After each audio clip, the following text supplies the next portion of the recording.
ginawa mo? That was a breach of contract!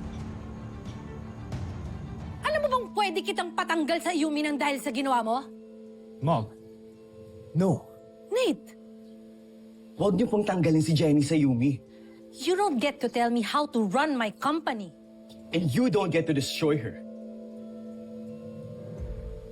Miss Monica, hindi niyo na po ako kailangan tanggalin.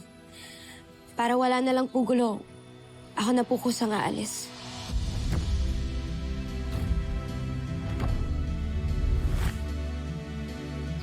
Jenny, don't say that. She's clearly overwhelmed dahil sa nangyari. Huwag kang makialam. Huwag kang makialam. Why don't you just sleep on it tonight at mag-usap kayo ng mahinahon bukas? Wala nang pag-uusapan pa. She said it herself. She's out. Ma. Monica?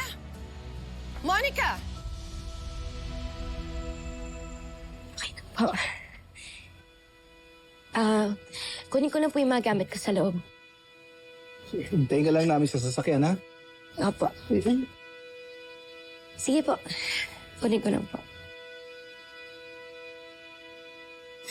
Boss, kung malis, si Megan yung may kasalanan eh.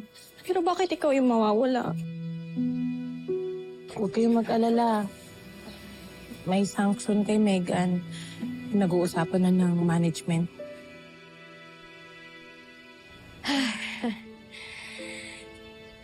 Nancy, Yuna. Galingan nyo ha. Ikaw din, Althea.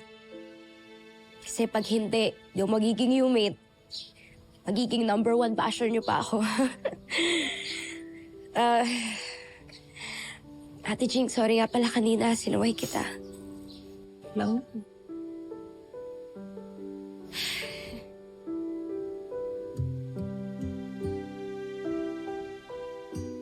Galingan nyo ah.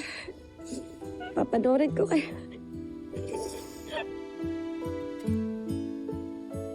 Ay, anak ng Pasig! Nalobat! Ano ba yan? Hindi ko na-record. Yung Jenny talagang yan. Malas!